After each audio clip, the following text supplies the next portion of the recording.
चेन्नई को हराकर पंजाब किंग्स का प्लेऑफ पक्का, तो मुंबई इंडियंस के सामने आ गया है नया सरदर्द। आखिरकार वो कौन सरदर्द है जो प्लेऑफ से कर सकता है मुंबई इंडियंस को बाहर, और अगर मुंबई इंडियंस ने उस सरदर्द को पार कर लिया तो प्लेऑफ में जगह हो जाएगी पक्की। कैसे रातों रात पलट गया है पॉइंट्स टेबल और अब बदल गया है पूरा का पूरा प्लेऑफ का गुणा गणित। आखिरकार कैसे होगी अब क्वालिफिकेशन, कौन सी टीम अब अंतिम समय में प्लेऑफ की रेस से हो जाएगी बाहर और किसको मिल जाएगा टिकट, ये सब कुछ हम आपको इस वीडियो में बताने वाले हैं। वीडियो पूरा देखिएगा, पसंद आए तो लाइक कीजिएगा, शेयर करिएगा दोस्तों में, और चैनल पहली बार आए हैं तो क्रिकरोच की फैमिली में सब्सक्राइब का बटन दबा करके अभी शामिल हो जाएगा। चलिए वीडियो को शुरू करते हैं। आप सबको मालूम है कि हर एक दिन के साथ में पता नहीं कौन सी टीम कब ऊपर चली जाएगी, कौन सी टीम नीचे रह जाएगी, कौन नंबर 5 से 1 पर चली जाएगी, 1 से 4 पे आ जाएगी। लेकिन हर दिन रोमांचक मुकाबले आईपीएल में हो रहे हैं और ऐसे में हर एक मैच का रिजल्ट बाकी टीमों पर भी असर डाल रहा है, और यही हुआ है पंजाब किंग्स और चेन्नई वाले मुकाबले में। चेन्नई की टीम ने जब 190 रन बनाए थे आमंत्रण पाकर पहले बल्लेबाजी करते हुए, तो लगा ऐसा कि चेन्नई अपने घर में कम से कम 190 तो डिफेंड कर ही लेगी, क्योंकि ओस का भी नामो निशान चेन्नई में था नहीं। लेकिन पंजाब किंग्स के कप्तान श्रेयस अय्यर ने 41 गेंदों में शानदार 72 रन, प्रभसिमरन सिंह के भी शानदार अर्धशतकीय पारी ने चेन्नई को मैच में आने का मौका ही नहीं दिया और इस मुकाबले को वो जीत गए। और कहीं ना कहीं ये दिखाता हुआ नजर आया कि पंजाब किंग्स की टीम जैसे जैसे प्लेऑफ के रेस के करीब जा रही है वो और बेहतर खेल रही है। पिछले मुकाबले में केकेआर के खिलाफ भी उन्होंने 200 से ऊपर रन बनाए थे, हालांकि बारिश की वजह से मैच वो रद्द हो गया, फिर भी उसमें से 1 अंक मिल गया। नतीजा अब ये हो गया कि पंजाब के इस जीत के साथ अब उनके पास 13 अंक हैं, और पंजाब जो नीचे थी वो टीम अब सीधे नंबर 2 की टीम बन गई। आरसीबी के बाद ठीक नीचे जो है वो पंजाब की टीम है, जिनके पास अब 13 अंक हैं। पंजाब के पास अगर हम 13 अंक में बताऊं अगर हैं, तो उनके बचे हुए 4 मैच में अगर वो चारों जीतेंगे तो उनके पास 21 अंक मैक्सिमम वो ले सकते हैं और अपने आप को टॉप 2 में बना सकते हैं। लेकिन 4 में 3 जीतते हैं तो उनके पास हो जाएंगे कुल मिलाकर के 19 अंक। अगर वो 2 भी जीतते हैं अगले 4 मैच में तो 17 अंक हो जाएंगे, और ये बात आप मान के रखिए कि 17 अंकों पर पंजाब को नेट रन रेट की कोई दिक्कत नहीं होगी, क्योंकि 16 पर नेट रन रेट फैसला होगा या फिर 18 पर होगा। अगर जो टीमें 18 पर करेंगी तो निश्चित रूप से बाकी टीमें 16 पर रह जाएंगी, तो 17 वो अंक है, वो पॉइंट्स अंक है जो पंजाब को लेके जाएगा सीधे प्ले ऑफ में, क्वालिफाई करवा देगा। लेकिन क्या पंजाब की टीम सिर्फ प्ले ऑफ जाने के लिए इच्छुक है? नहीं, वो चाहेगी कि वो नंबर 1 या 2 पर रहे ताकि प्ले ऑफ में क्वालिफायर 1 खेलना पड़े पंजाब को। अब इसके लिए जिन टीमों से मैच खेलने वाली है उसमें से 2 टीमें ऐसी हैं जो खुद लड़ाई लड़ रही हैं अपने आप को क्वालिफाई करवाने के लिए। एक टीम है दिल्ली की और एक टीम है पंजाब की, मुंबई की। लेकिन अब सवाल यह है कि आखिरकार सरदर्द कैसे बढ़ रहा है। पंजाब की बात करें, पंजाब के पास जो बचे हुए 4 मैचेस हैं उसमें से लखनऊ से मैच खेलना है उनको, और दिल्ली से है, मुंबई से है और राजस्थान से है। अब मान के अगर ये चलें कि अगर एक नॉर्मल कंडीशन में जो पंजाब की टीम इस वक्त खेल रही है, जो उनका कॉम्बिनेशन है, जो बल्लेबाजी है, गेंदबाजी है, फील्डिंग है, स्पिनर्स हैं, पेसर्स हैं, उन सबको अगर मिला लिया जाए और जिस तरह से उनके ओपनर्स खेल रहे हैं, 2 टीमों को हराना बहुत मुश्किल नहीं होना चाहिए। एक तो लखनऊ जो कि अपने सिर्फ पूरन और मार्श वगैरह पर डिपेंडेंट है, पूरी टीम अच्छा खेल नहीं रही है, और दूसरी टीम राजस्थान। अब ये 2 टीमों को अगर वो हराते हैं तो 17 अंक ऐसे ही उनके हो गए। बचती है मुंबई और दिल्ली की टीम। अब ये दिल्ली मुंबई की टीम अगर ये हार भी जाते हैं तो दिल्ली मुंबई अपना देखेंगे, लेकिन इनके 17 अंक हो जाएंगे, इसमें कहीं कोई दो राय नहीं है। लेकिन अब सवाल आता है कि भाई जो मुंबई की जो टेंशन है वो सरदर्द क्या है। दरअसल मुंबई के लिए सरदर्द एक नहीं है, 3-3 सरदर्द है। अब आज मुंबई की टीम हम मान के चल रहे हैं कि आज राजस्थान को अगर मुंबई हरा देती है, मुंबई के पास इस वक्त 10 मैच में 12 अंक हैं, तो 11 मैच में उनके 14 अंक हो जाएंगे और मुंबई जो है वो आरसीबी के साथ जाकर के खड़ी हो जाएगी वहां पे। और मैं ये भी मान के चल रहा हूं कि इवन नेट रन अच्छा है तो मुंबई टॉप कर जाएगी यहां पर, इसमें कहीं को दो राय नहीं। मुंबई जो है वो टेबल टॉपर बन जाएगी, क्योंकि अगर आप नेट रन भी देखेंगे, अगर मैं आपको पॉइंट्स पर दिखाऊं अगर, तो आप लोग ध्यान से जरा देखिएगा, आपको समझ में आएगा कि मुंबई जो है वो इस वक्त नंबर 3 पर है 10 मैच में 12 अंक के साथ में।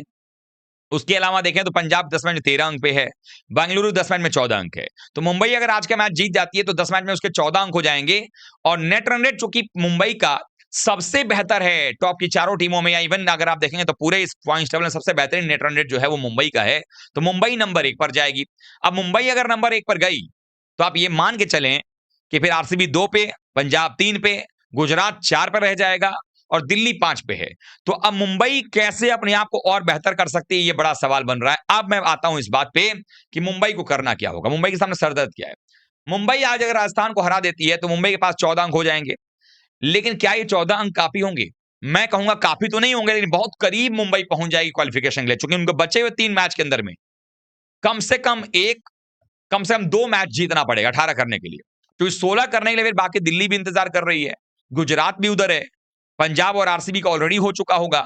तो पंजाब और आरसीबी के अगर 16 हो जाते हैं और फिर इनके भी रहेंगे तो नेट रन पे मामला आएगा। पंजाब का ऑलरेडी 17 हो जाएगा और अगर 2 मैच वहां 4 मैच में 2 जीता अगर आरसीबी, जिसके पास चांस है जीतने का, तो उनका 18 हो जाएंगे।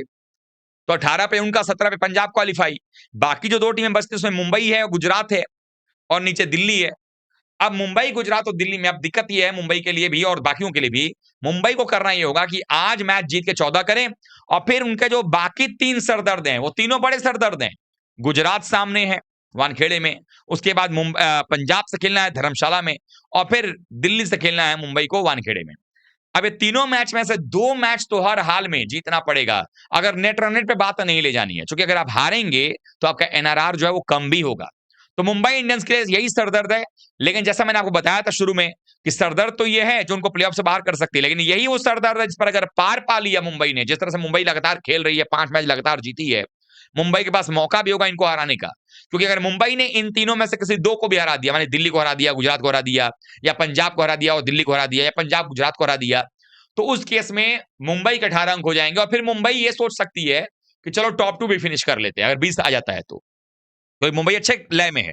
तो मुंबई के पास सरदर्द यही तीनों टीमें हैं। राजस्थान को चलिए हरा सकती है टीम, हालांकि राजस्थान का भी भरोसा नहीं है, लेकिन राजस्थान को अगर हरा दे तो 14 हो जाएगा। फिर वो 3 टीमें जो हैं वो 3 सरदर्द हैं, उनमें से 2 भी अगर जीत गई मुंबई तो क्वालिफाई उनका पक्का हो जाएगा। ऐसे में फिर मामला फंसेगा आपके दिल्ली और गुजरात का। अब दिल्ली की बात कर लो, गुजरात की बात कर लो। गुजरात की बात करता हूं पहले। गुजरात का भी अगर आप हालात देखें तो गुजरात के पास में जो है वो 9 मैच में 12 अंक है, 5 मैच बचा हुआ उनके पास। लेकिन गुजरात के सामने चुनौती है हैदराबाद की, गुजरात के सामने चुनौती है मुंबई की और दिल्ली की, और आपस में गुजरात दिल्ली को खेलना है। और गुजरात के सामने चुनौती चेन्नई लखनऊ, चेन्नई लखनऊ को अगर हराते हैं तो इनके 16 अंक हो जाएंगे। बट दिल्ली मुंबई, अब मुंबई भी चाहेगी जीतना, दिल्ली भी चाहेगी जीतना। अगर इन दोनों ने हरा दिया इनको, गुजरात को, तो फिर उनके लिए हैदराबाद वाला जो मैच है, जो अगला ही मैच है जो खेला जाएगा 2 मई को, वो बड़ा जरूरी होगा जीतने के लिए। इसलिए गुजरात चाहेगी कि 2 मई वाला मैच जीता जाए। अब क्या होगा ये वक्त बताएगा। वैसे ही दिल्ली के लिए मजबूरी यही है। दिल्ली को देखेंगे, दिल्ली के जो मैचेस अभी होने वाले हैं, 4 मैचेस बचे हुए हैं, उसमें उनको हैदराबाद से खेलना है, पंजाब से भी खेलना है, गुजरात से भी खेलना है और मुंबई से भी खेलना है। अब इनके लिए भी सारी मुसीबत है। हैदराबाद का कोई ठीक नहीं है कब जाग जाए, उद्यात्य प्रकार के बल्लेबाज वहां पे हैं। तो दिल्ली का सबसे कठिन जो है इस वक्त लग रहा है प्लेऑफ में जाना। लेकिन मुंबई, पंजाब का तो पक्का है, मुंबई की टीम भी मुझे लगता है क्वालिफाई लगभग कर ही जाएगी। बाकी का क्या होगा ये वक्त बताएगा। तो मेरी नजर में मुझे लगता है कि जो 4 टीमें हैं अभी फिलहाल के लिए, उसमें आरसीबी, पंजाब, गुजरात और मुंबई, ये 4 टीमें जा रही हैं। अब ये डिसाइड करेंगे कि टॉप कौन करेगा, कौन बॉटम में रहेगा, मतलब टॉप 4 में भी 1-2 पे कौन रहेगा, 3-4 पे कौन रहेगा। क्योंकि जो नंबर 1-2 पे रहेंगे वो क्वालिफायर 1 खेलेंगे, यानी उनको 2 चांस मिलेंगे फाइनल में जाने के लिए। अगर एक बार जीते तो सीधे फाइनल में, हारे तो जो एलिमिनेटर में जीती हुई टीम होगी उससे खेलेंगे। और जो टीम 3 और 4 पर, उनको घाटा ये होगा कि पहले एलिमिनेटर जीतो और फिर क्वालिफायर 2 में जो हारा हुआ है उससे भी खेलो। तो इसीलिए अब ये लड़ाई जो है इनके बीच में ये भी हो सकता है। लेकिन अगर Delhi out of the box आकर कुछ करेगी, वो पंजाब को भी हरा दे, मुंबई को भी हरा दे, गुजरात को भी हरा दे, हैदराबाद को हरा दे, तो उनके भाई 18, उनके पास 20 अंक हो जाएंगे। 4 में 3 भी जीतेंगे तो उनके पास 18 अंक हो जाएंगे। और 3 जीतने का मतलब है कि आपने या तो पंजाब को हराया या तो फिर गुजरात और मुंबई को हराया। अगर आपने ऐसा किया है तो उनका भी काम बिगड़ेगा।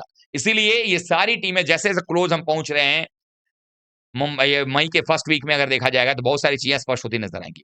आपको क्या लगता है, टॉप 4 टीमें आपकी नजर में कौन सी हैं, और क्या आपको लगता है कि दिल्ली अब बाहर हो चुकी है? कमेंट करके बताइएगा। वीडियो को लाइक कीजिएगा, शेयर कीजिए दोस्तों में, और चैनल में पहली बार आए तो क्रिकेट की फैमिली में सब्सक्राइब बटन दबा करके अभी शामिल हो जाएगा। मिलते हैं फिर से, तब तक सभी का बहुत बहुत धन्यवाद। थैंक यू सो मच दोस्तों।